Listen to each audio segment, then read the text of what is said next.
नैब को गिरफ्तारी से रोक दिया।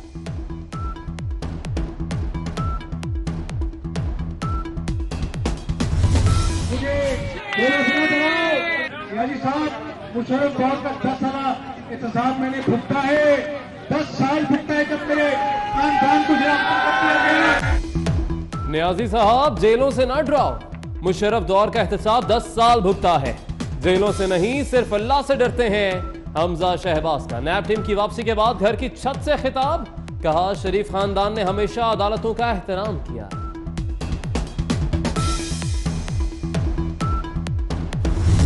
अवाम के वसाइल, अवाम के हुकूक खाने की कोशिश करेंगे तो पाकिस्तान पीपल्स पार्टी इसकी इजाज़त नहीं देगी और फिर हमारे लिए कोई ऑप्शन नहीं होगा, हमारे लिए कोई पॉलिटिकल रास्ता नहीं होगा, हमें उनको गिराना पड़ेगा। बीज दे सकता हूँ सिलेक्टेड हुकूमत को कि गौर करे, होश से नाखून ले, आइन को फॉलो करे, जमहूरी तरीके को फॉलो करे, वरना आपका हशर वही होगा जो कि मुशर्रफ का हशर आजकल हो रहा है।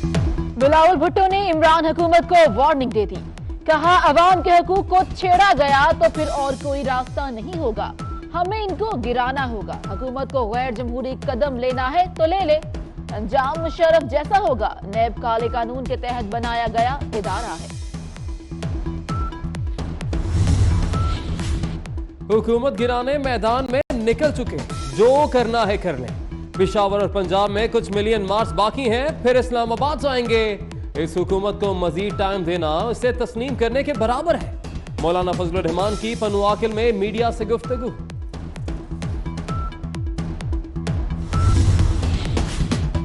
तुमसे पहले कौमें तबाह हुई दो अलग अलग कवानीन की वजह से, इनमें ताकतवर और कमजोर के लिए अलग कवानीन थे। वजीर आजम का ट्वीट में हदीस नबी सल्लल्लाहु अलैहि वसल्लम का हवाला। वजीर आजम का इशारा किस तरफ था? इमरान खान किस फैसले से नाराज है? बदकिस्मती से हाल ही में हुक्मरानों के बनी गाला महल रेगुलर हो गए, जबकि गरीबों की झोंपड़ियां रातों रात गिरा दी गईं। अल्लाह हमें कॉल ऑफ फेल के तजाद से बचाए और सीधी राह पर चलने की तौफीक अता फरमाए। वजीर आजम के ट्वीट पर शहबाज शरीफ का जवाबी ट्वीट। मैं तो इस्लामी नज़रियाती कौंसिल का भी कल फतवा देख रहा था, उन्होंने फतवा दिया है कि अमीर लोगों को हथकड़ी लगाएंगे तो ये खिलाफ इस्लाम है। एक आध अमीर आदमी को हथकड़ी लगी है तो हमारा इस्लाम भी जिंदा हो गया है, हमें पता भी चल गया है कि ये हराम भी है। वजीर इत्तलात इस्लामी नजरियाती कौंसिल पर भी बरस पड़े। क्या अमीर लोगों को हथकड़ी लगाना खिलाफ इस्लाम है? एक आध बड़े आदमी को हथकड़ी क्या लगी, इस्लाम जिंदा हो गया। फवाद चौधरी की तनकीद, जेर तफ्तीश मुल्जिम मुजरिम नहीं होता। डॉक्टर किबला अयाज का जवाब। गैर शरई का लफ्ज इस्तेमाल किया गया और इसका मतलब ये है कि मुल्जिम जो है वो मुजरिम नहीं होता, वो तो जेर तफ्तीश एक बंदा होता है।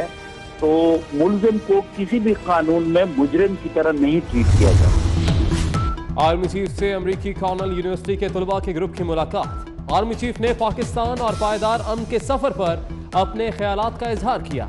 जनरल कमर जावेद बाजवा ने कहा कि नौजवानों का हर शोबे में अहम किरदार है, नौजवान मुस्तकबिल की क़ियादत है।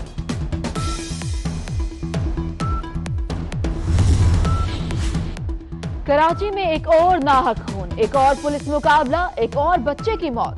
कायदाबाद मुस्लिम कॉलोनी में 10 साला सज्जाद की तदफीन। वालिद का कहना है बच्चा घर से दवाई लेने निकला और उम्र भर का दर्द दे गया।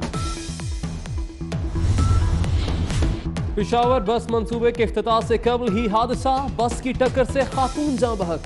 बीआरटी बसों की आजमाइशी सर्विस आर्जी तौर पर बंद कर दी गई। हुकूमत का नोटिस, डिप्टी कमिश्नर से रिपोर्ट तलब। सिंध हुकूमत का खुसूसी बच्चों के लिए तोहफा। कराची में खुसूसी बच्चों के बहाली सेंटर का इफ्तिताह। बिलावल भुट्टो ने कहा है बच्चों को तालीम और सेहत की सहूलियात दी जाएंगी, हर शोबे में काम करना चाहते हैं। दावत देना चाहूँगा सिंध के जो पाकिस्तान के NGOs में काम करते हैं, सेहत में काम करते हैं, प्राइवेट सेक्टर में काम करते हैं। अगर आपने अपना मुल्क का खिदमत करना है, अपने अवाम का खिदमत करना है, आप सिंध हुकूमत के साथ मिलकर काम करें। इंस्टीट्यूशंस को इंडिविजुअल्स के साथ मिलकर अवाम की खिदमत करना चाहते हैं। रमजान की तैयारी का महीना आ गया, शबानुल मौज़म का चांद नजर आ गया। आज यकम शबानुल मुबारक है।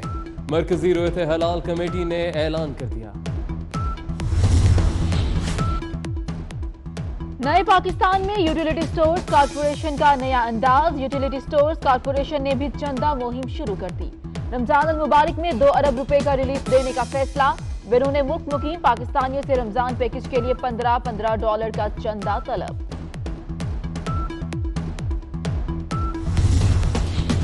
तब्दीली सरकार के दावे हुए हवा। झंग में गधा एम्बुलेंस का इस्तेमाल बढ़ गया। बीमार खातून को गधा गाड़ी पर अस्पताल लाया गया। रेस्क्यू वालों की कॉल पर कोई एम्बुलेंस ना आई, लवाहिकीन का इल्जाम। महंगाई का नया तूफान। तामीराती मटीरियल की कीमतों में भी इजाफा। 540 रुपए में बिकने वाली सीमेंट की बोरी 580 रुपए होने का इम्कान। 1000 टन सरिया की कीमत 90,000 से बढ़कर 98,000 हो जाएगी।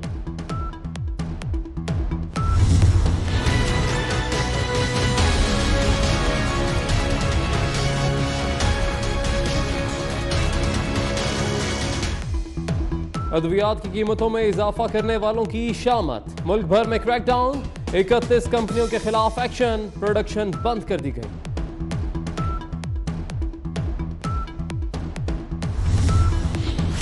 मोदी की घर में भी रुसवाई। फनकारों ने बीजेपी को वोट ना करने की अपील कर दी।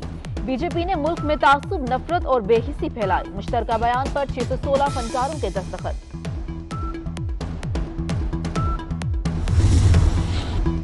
72वीं पंजाब गेम्स लाहौर डिवीजन ने जीत ली। फैसलाबाद की दूसरी और गुजरांवाला की तीसरी पोजीशन।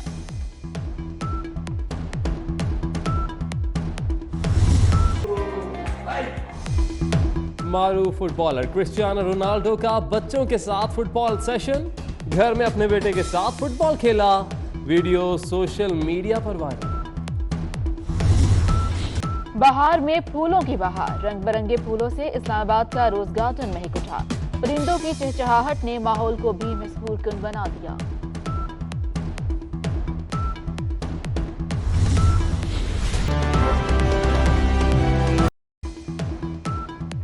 सलाम पाकिस्तान 24 न्यूज स्टूडियो से मैं हूं जुनैरा अली और मैं हूं अली आरिफ। आप हमारी नशरियात यूट्यूब पर भी देख सकते हैं। youtube.com/24newshd पर सब्सक्राइब कीजिए। हेडलाइंस आप जान चुके हैं, बुलेटिन का करेंगे बाकायदा आगाज। और सबसे पहले आपको बताएं कि कराची में पुलिस की लापरवाही एक और जान ले गई। कायदाबाद में पुलिस मुकाबले के दौरान फायरिंग की जद में आकर 12 साला बच्चा जाम बहक हो गया। पुलिस ने एक मुलजिम गिरफ्तार करके मुकदमा दर्ज कर लिया। दानियाल सैयद की रिपोर्ट में मजीद जानकारी।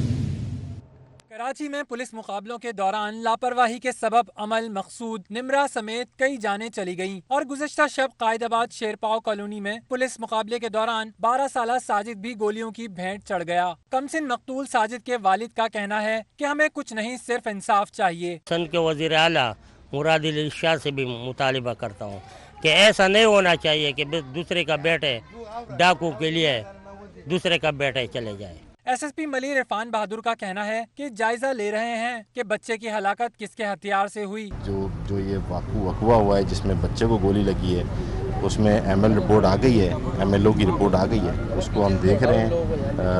इस केस की हर पहलू से तहकीकात की जा रही है। फायरिंग से जख्मी 11 साला उम्र के गमजदा खानदान का कहना है कि हुकूमत इलाज मुआवजे के अखराजात उठाए। गरीब है, इंतहाई गरीब है, गुर्बत है इनकी।